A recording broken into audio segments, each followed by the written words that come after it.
Welcome all. Today we are discussing the topic single phase induction motor. In single phase induction motor we will discuss about the why single phase induction motor is not self starting and the starting methods of single phase induction motor. So as we have studied three phase induction motor, we know that it is a motor based on the principle of induction. It is a motor based on the principle of induction.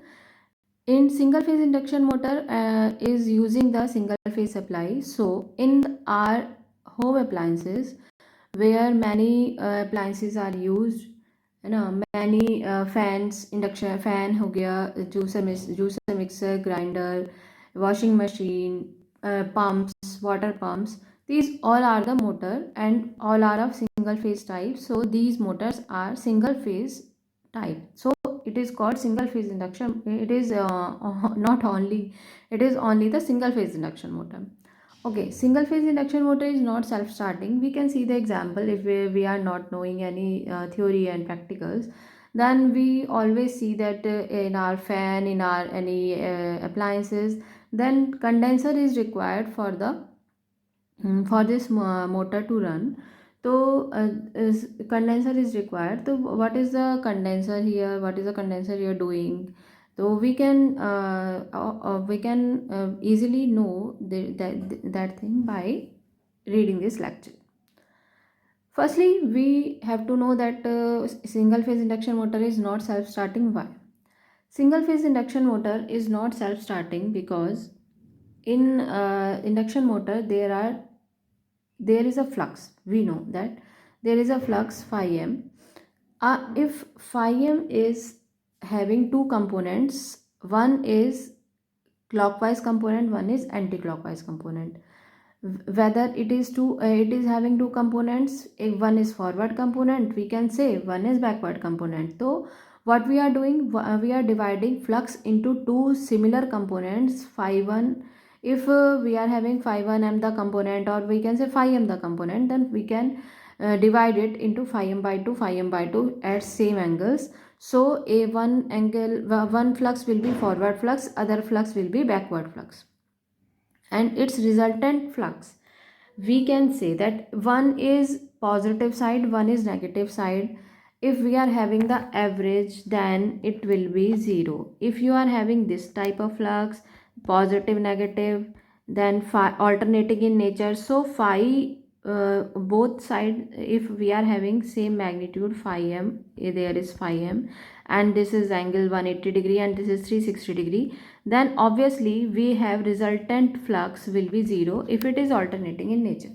So we can say that resultant flux is 0, one is forwarding, one is backwarding, and we can saw this by we can see this by any torque slip characteristic, where in y-axis we are having torque and on x-axis we are having the speed. Then torque speed characteristic we are having here at initial time. At initial time when we are giving the forward field, then if we are giving the forward field, then it is following this type of characteristic, and if we are giving the backward field, then this is following this type of characteristics. So though there are two fluxes, then there are two fluxes, due to these flux we are getting these two torques. So if one is in positive direction, one is in positive direction and other is in negative direction, and they have same quantity, they have same quantity of torque applied, then applied जो resultant होगा, their resultant will be 0, resultant will be 0. So at that time motor cannot rotate, then speed, getting the speed is 0, n equals to 0. So we can say that the in single phase induction motor is not self starting because it is having flux in two component, that is a forward and backward, and these are alternating in nature, so these are having same amount, so these will be cancelled. This theory is basically called double field revolving theory. Double field revolving theory. we can say that by this, we can prove that by double field revolving theory, it can be proved that single phase induction motor is not self-starting. Now, what is the solution to start the motor now, single phase induction motor? So, single phase induction motor can be started by some methods. As we have the one method that capacitor can be introduced to the induction motor. So there are four methods we are using here. Basic four methods are resistance start single phase induction motor. First method is, it is also called split phase. It is also called split phase single phase induction motor. This motor is constructed by having the resistance in its starting. Second one is capacitor start induction motor. Third one is capacitor start capacitor run motor, and fourth is permanent capacitor induction motor. Now, what are the types of these motor and what are the basic? When induction motor is having the main winding, you know, every motor is having the winding, stator winding on rotor armature winding. In this, the winding, stator winding is called is called the main winding, and rotor is rotated with the help of this field. Okay, we know that thing. But now we can say that if we are having a winding to start the induction motor with our main winding, then motor can get easily started.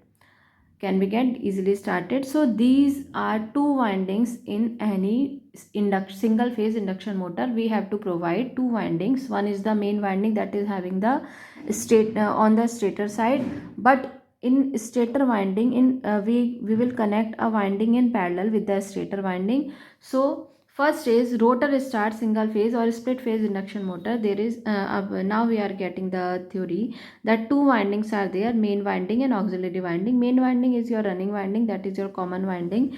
But if it is not self starting, then we are connecting a winding in parallel with the running winding, that is a starting winding.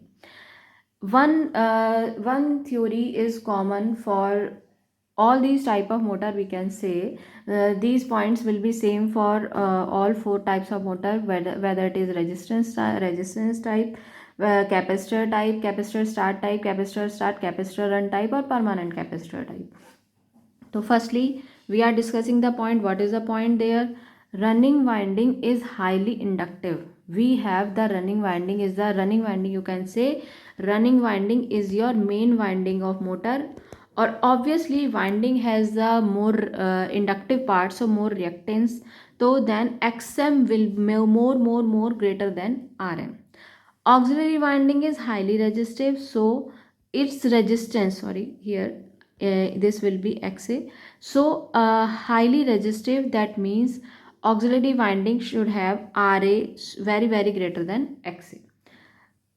First point is this. Second point, you will write in both in four of the type of induction motor, that both in parallel and displaced by 90 degree. These both windings, auxiliary and running winding, are 90 degree displaced. They are as we are saying that centrifugal switch is provided here in series with the auxiliary winding. Auxiliary winding means जो secondary winding आप series parallel में connect कर रहे हो with the main winding. This is having the switch, उसके साथ एक centrifugal switch दिया हुआ है. तो ये स्विच की प्रॉपर्टी क्या है कि when 70 to 75% speed is get, जब आपको 70 उसकी स्पीड सपोज आपकी NS है, इसकी 70 to 75 स्पीड अगर आपको मिल जाती है, तो इस टाइम पे स्विच ऑटोमेटिकली ओपन हो जाता है and it disconnect the auxiliary winding. ये ऑक्सिलरी वाइंडिंग को डिस्कनेक्ट कर देता है and main winding will run the motor only. Here torque is produced. We are saying that torque proportional to sine of del. And what is the del angle here? Del is the angle between these two. We are saying that the motor I current is coming, that IA is here and IM is here. When switch is closed at initial condition, it will be open at 70 to 75 speed gain, but 0 to 75 it will be switch will be closed. Then IM current will flow here. The IM current is here and IA current is here. Okay, though two currents are flowing there. Okay, तो then we can say that I equals to IA plus IM. I will be resultant for IA and IM. Okay, this is IM and this is IA. This is main winding. This is your main winding. This is your main winding. This is your main winding. This is your main winding. And with the centrifugal switch, we are providing the winding. It is auxiliary winding. Good. Okay, this is auxiliary winding. So here IM is provided, here IA is provided, and after 70 to 75%, this centrifugal switch which was closed, that will be open, and we will do the particular task what we want to do here. Now, resistance start motor is having its phasor. It is very important. Resistance start motor is having its phasor. So we know that what ever was that कि आप हम कभी reference पे current ले रहे थे, कभी flux ले रहे थे ट्रांसफार्मर के केस में, तो ये सब चीज़ें हैं, लेकिन यहाँ पे हम जो है रेफरेंस पे वोल्टेज ले रहे हैं, because voltage will be fix. Voltage लिया हमने, तो वोल्टेज जैसे हम यहाँ पे डिस्कस कर रहे हैं, तो हमारा रिजल्ट जो रेफरेंस है, रेफरेंस में मैंने वोल्टेज ले लिया 0 डिग्री पे। अब मुझे पता है कि अगर हमारा लोड इंडक्टिव है तो हमारी करंट जो है वो लैग करेगी और हमारा वोल्टेज लीड करेगा। अब करंट हमने बोला, आपको एक चीज़ बता देते हैं, हमने बोला कि ये जो रिएक्टिव पार्ट है, हमने बोला कि इसका एक्सएम जो है, एक्सएम की वैल्यू बहुत ग्रेटर है और यहाँ पे आर ए की वैल्यू बहुत ग्रेटर है। तो क्या होगा, जैसे कि आप जानते हैं कि जितना भी रिएक्टिव पार्ट होता चला जाता है तो आपका वोल्टेज और करंट का एंगल बढ़ता चला जाता है। तो अगर मैं इसे 90 डिग्री कहूँ, वोल्टेज को थोड़ा सा सीधा बना लेते हैं, वोल्टेज को थोड़ा सा सीधा बना लेते हैं, ये सपोज़ मेरा वोल्टेज है और मैं सपोज़ इसे कह रही हूँ 90 डिग्री, तो आप क्या कहोगे कि IM जो हमारी IM करंट है वो हमारी कहाँ पे आएगी, IM करंट हमारी आएगी nearer to, IM current will be nearer to 90 degree, क्योंकि ये रिएक्टिव पार्ट स्ट्रॉन्ग है और क्योंकि हमारा यहाँ पे रजिस्टिव पार्ट स्ट्रॉन्ग है, तो यहाँ पे आपका ये नियरर टू वोल्टेज आएगी, यानी कि इसका एंगल जो होगा वोल्टेज का बहुत ही पास में होगा। और अगर आपका यहाँ पे एक्स से बिल्कुल ही फिनिश कर दिया जाए तो ये तो बिल्कुल वोल्टेज और करंट भी और IA जो है वो सेम फेज में हो जाएंगे, तो इस टाइप से होगा। अब IA और IM का जो रिजल्टेंट है that will be IA plus IM will be equals to your I। हमें IA और IM का रिजल्टेंट जो मिलेगा वो I मिलेगा, बिकॉज वी नो कि I ही डिवाइड हुआ है दोनों करंट्स में, तो आपका ये फेजर बनेगा। अब we know that starting torque जो होता है हमारा, वो स्टार्टिंग टॉर्क और स्पीड अगर कैरेक्टरिस्टिक हम देखें तो नॉर्मली हमारा जो कैरेक्टरिस्टिक है वो 0 से स्टार्ट होना चाहिए, जबकि हम इसकी बात कर रहे हैं अगर आप फ्लक्स की, लेकिन यहाँ पे क्या होगा, हमारा टॉर्क स्टार्ट हो रहा है और यहाँ से स्टार्टिंग टॉर्क मिलने के बाद मैक्सिमम वैल्यू तक जा रहा है, उसके बाद जब ये फॉल हो रहा है तो इसने देखा कि यहाँ पे अगर हमें इस पॉइंट पे 70 to 75% ऑफ रेटेड स्पीड मिल रहा है इसका, तो आपको क्या यहाँ पे मिलेगा कि 70 to 75 तो भाई रेटेड स्पीड मिल गया, इसके बाद हमारा जो है स्टार्टिंग जो है वो कट हो जाएगा, तो आपका केवल मेन वाइंडिंग रह जाएगा। तो मेन वाइंडिंग हमारा ये रह गया, मेन वाइंडिंग की वजह से यहाँ पे आपका टॉर्क रहेगा, ठीक है। तो हम इस टाइप से अपने फेज़र बता सकते हैं। तो ये 3 जो आपके ग्राफ हैं यहाँ पे, ये 3 आपका डायग्राम है, फर्स्ट ये, सेकंड फेज़र और थर्ड टॉर्क स्पीड कैरेक्टरिस्टिक, ये तीनों चीज़ें आपकी ड्रॉ होंगी। ये पॉइंट्स आपको डिस्कस करने हैं। तो ये आपका फर्स्ट हमारा क्लियर हो गया, जिसमें हमने आपको बताया resistance start single phase induction motor, it is also called split phase type induction motor. अब सेकेंड हम देखेंगे capacitor start, capacitor start single phase induction motor. Capacitor start में क्या होगा, जब आप कैपेसिटर स्टार्ट की बात करेंगे तो यहाँ पे हमारा वही डायग्राम हम दोबारा से ले लेते हैं। एक सेंट्रीफ्यूगल स्विच हमने यहाँ पे ले लिया, यहाँ पे ले लिया हमने वोल्टेज, यहाँ पे ले लिया हमने करंट, यहाँ पे हमारी मेन वाइंडिंग आ गई, मेन वाइंडिंग का रेजिस्टेंस RM, इसका रिएक्टेंस XM, और बीच में, हाँ बीच में हमने डिस्कस नहीं किया, बीच में जो हमारा ये यूज़ हो रहा है, इट इज़ योर रोटर, ये आपका रोटर है और ये आपका सेंट्रीफ्यूगल स्विच S है। अब यहाँ पे हमें वाइंडिंग यूज़ करनी है, तो वाइंडिंग कैसे यूज़ करेंगे आप, वाइंडिंग यूज़ करने का मेथड क्या है यहाँ पे हमारा, इसके लिए हमें क्या करना पड़ेगा, हमें यहाँ पे एक रेजिस्टेंस एंड रिएक्टेंस, ये हमारी वाइंडिंग आ गई, और इसके साथ हमने यहाँ पे लगा देना है एक कैपेसिटर स्टार्ट मोटर। इससे हमारा कैपेसिटर स्टार्ट मोटर चलेगा। तो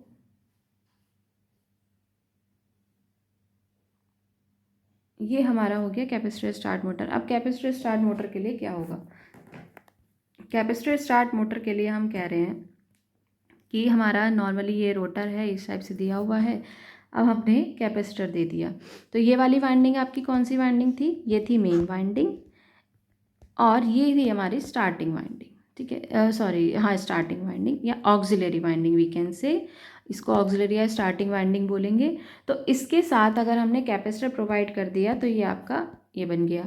अब इसके अंदर जो करंट आ रहा है दैट इज़ आई ए, इसके अंदर जो करंट आ रहा है that is I M and that is I A. यहाँ पे आई ए करंट आ रहा है, ये आपका आर ए है, ये आपका एक्स ए है, ये आपका एक्स एम है, ये आपका आर एम है। इस टाइप से हमारी ये चीज़ें रन कर रही हैं।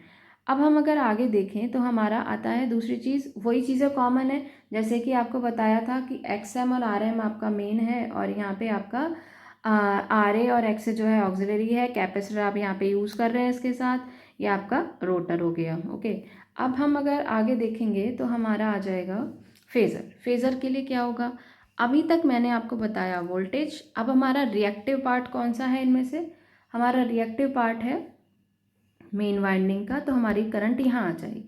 लेकिन अब क्या होगा, हमारी करंट, क्योंकि कैपेसिटर हमने लिया है, कैपेसिटिव टाइप लिया है, तो हमारा ये वाला जो पार्ट है ये मोर कैपेसिटिव हो जाएगा। और कैपेसिटिव में you know very well capacitor की करंट लीड करेगी, तो हमारी आई ए करंट यहाँ पे लीड कर रही है, या आई स्टार्टिंग करंट बोलोगे। इन दोनों का रिजल्टेंट जो आएगा हमारा, वो आएगा हमारा आई। तो हमारा वोल्टेज और करंट, यानी कि ये जो हमारी आई करंट आएगी, ये आई करंट आएगा, ये हमारा आई करंट आया, और ये हमारा वोल्टेज है, और इन दोनों के बीच का एंगल जो है वो डेल है। और यू कैन से कि डेल हमारा जो है यहाँ पे ग्रेटर देन 90 डिग्री होगा। ठीक है, डेल हमारा यहाँ पे ग्रेटर देन 90 डिग्री हो जाएगा। इसके बाद आपका थर्ड आता है कि आप स्पीड टॉर्क कैरेक्टरिस्टिक बनाएंगे।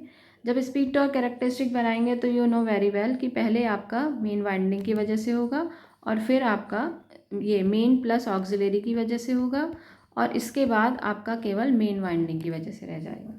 तो इस टाइप से आपकी ये 70 to 75 जब गेन करेगा, और ये आपका एन आर है, इस साइड आपका टॉर्क है। सिमिलर आप ऐसे ड्रॉ करेंगे characteristics. Okay, now we are starting for capacitor start, capacitor run motor. Capacitor start,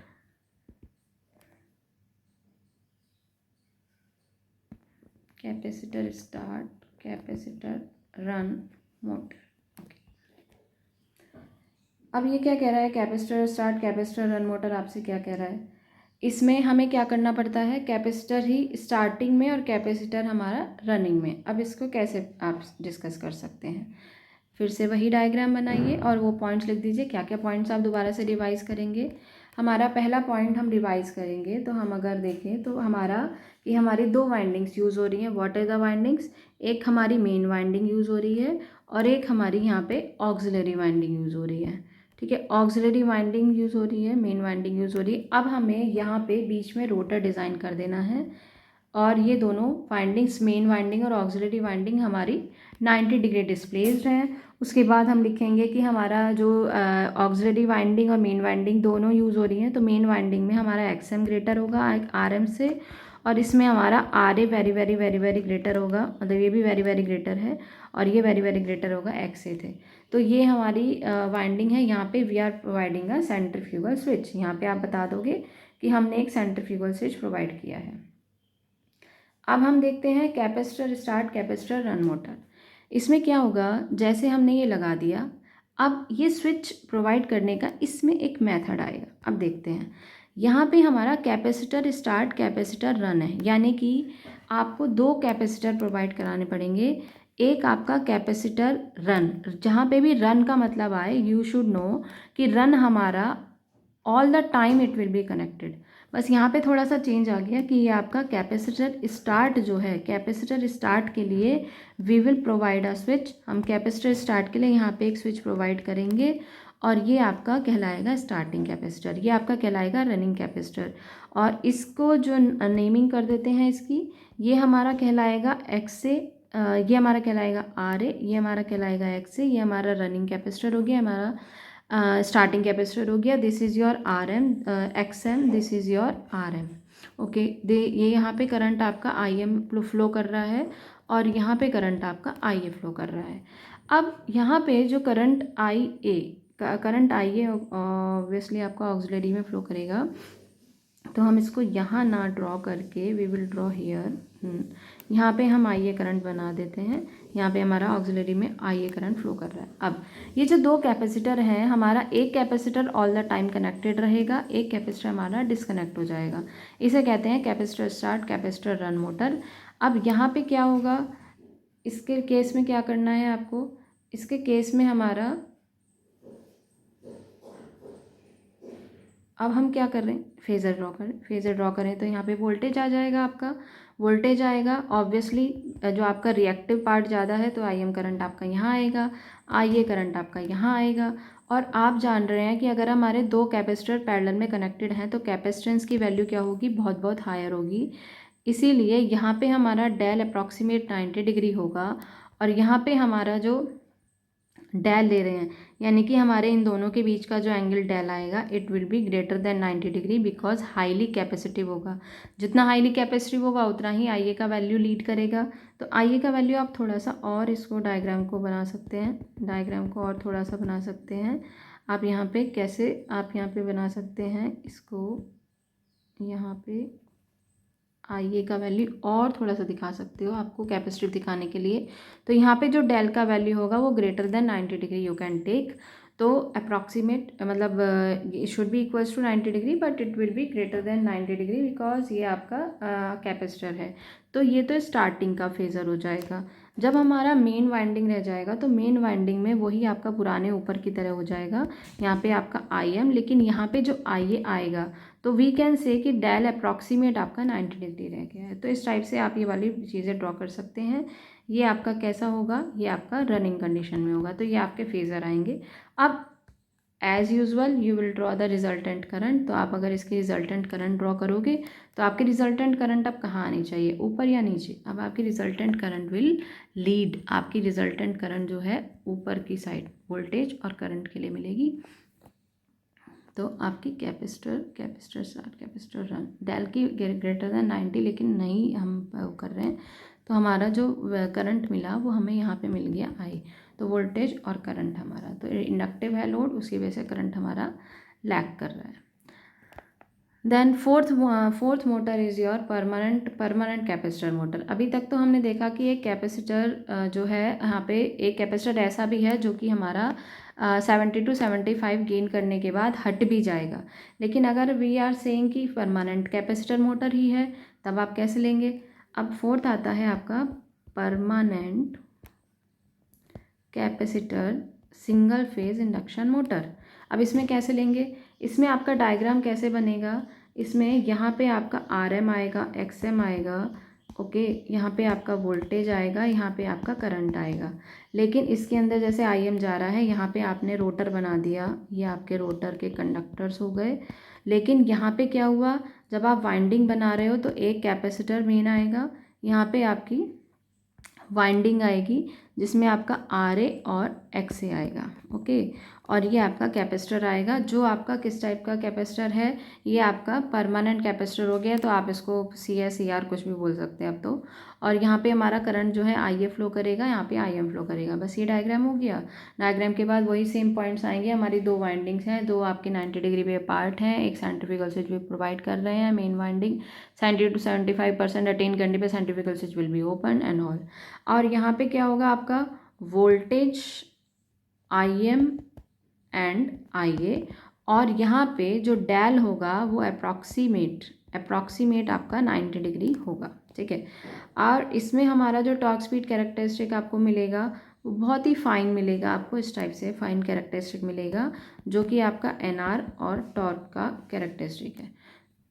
तो आपको इसमें जो प्रॉब्लम आएगी वो दोनों single phase induction motor self start क्यों नहीं है, और दूसरा आपके मेथड्स टू स्टार्ट। तो ये दोनों आप क्वेश्चन आप आंसर कर सकते हैं। Thank you.